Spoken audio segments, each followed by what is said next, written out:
Hey guys, welcome. In this video we are going to talk about constants. Okay, so first of all, what is a constant? If you look, for example, at the width of this screen and you observe this over a period of time, it's constant, correct? The width of the screen is not changing. The height of the screen is another constant. Okay, there you go. The length of the diagonal from this corner to that corner is another constant. Okay, that does not change. Of course, the window size is here. That's not constant, that's changing, correct? You see that? Okay, so we see that there are both variable quantities and then there are constant, unchanging quantities. Let's take a look at this in code. So make a new project. Simple console application, click OK. Alright, program.cs. Alright, so I'll paste some code in here. Let's walk you through the construction of this code. So you're going to say constant like this, okay? Then the data type still double. Then you're going to say myPy equals, and then you'll say math.py and close with a semicolon. Next you'll say console.writeLine, and you'll say enter the radius of your circle and close with a semicolon. Okay. Next you say double radius equals double.parse. Now this is a new construct we have not used until now, and double is a data type. .parse means take the text from the input and try to convert it into a double so that we can operate on it and it's treated like a numerical value. Then you'll say console.readLine and close that with a semicolon. Okay. Next you'll say double area, and then you'll say radius times the radius times myPy. There you go. Okay. The definition of area in mathematics is simple. It's pi times r squared, like this. Okay. That's what we are computing here. All right. Next, we'll compute another quantity. So double, of course, say circum equals. This is short for circumference, the distance around the circle. And that's 2 times myPy times r. Radius closed with a semicolon. Okay, so first notice that this math, okay, and if you look at it, it says provides constants and static methods for trigonometric, logarithmic, and other common mathematical functions. Okay, this is not a math class, so for our purposes, pi is a constant. It's roughly 3.14, but of course the decimals actually don't have a pattern to them. It's a kind of interesting number. Alright, so here, then we display a prompt to the user. The value is read from the user. Then the area is calculated, the circumference is calculated, and then, of course, those will be returned.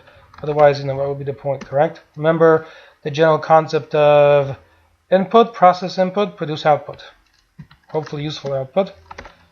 There you go. And sometimes the output is visible, sometimes it's not, but it's still present. And then the area of your circle is, and then you're going to put plus area, close with a semicolon, and then console.writeLine, and the distance, say, around your circle is, and then you'll say here, just for the sake of variety, let's do it this way, put a comma, and then put circum, close with a semicolon. Okay? There you go. So let me delete this.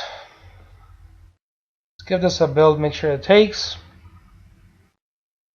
Okay, debug and start without debugging for now.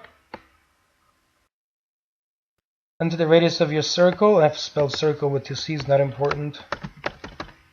Hit enter. So the area of a circle is that, and then the distance around your circle is that. There you go. So that's how you do those. Now, let's go through debug and step into. Alright. There you go. So here, for our purposes, let's see. Okay, if you hover your mouse over constant, not much. Double, okay, that provides IntelliSense, math, IntelliSense. There you go. That looks like this. Then the next one, input. So let's try an easy input like 2. And notice that even though I typed 2, this is input into the program as 2.0, okay, because after all the radius was declared to be a double. So even if you type 2, remember it will be seen as 2.0. Alright. Then the area is calculated. The circumference is calculated. Notice that my pi, this is really important, right? You see this math.pi that's given to us by the system. Okay, hover your mouse over it and it says 3.14, and then it takes it all the way to this number right there. But clearly pi, you know, this is an abbreviation, okay? A truncated version of something very long and infinite, in fact, okay? But it's sufficient for most calculations. Okay, so let's take a look at that. And now if you go to the screen, there it is, you see? Outputs. There you go. Okay, now obviously, you know, you might also, for example, say, when else much you might use a constant in the practical sense. What about, you know, constant and say number of, let's do it this way, months, you see, equals 12, you see? That would be a constant that doesn't really change, correct? So constant integer number of months, 12. Constant, say, integer number of days, and so on, you see? Okay? So the things that hardly ever change are good candidates for making them constant, okay? For example, constant number of days in a week, you see? Number of weeks in a month. Those quantities that you cannot possibly, or in general, imagine changing very frequently, those are good candidates for constants. There you go, okay? Whereas, you know, with like circles, for example, that's changing all the time, right? Here, the size of this window, I mean, depending on how you choose to position it, that can be changing all the time. Whereas the spacing between the left side of the screen and the right side screen, the entire time that we've been working together, that hasn't changed. See? There you go. So, thank you very much, guys, and I'll see you in another video.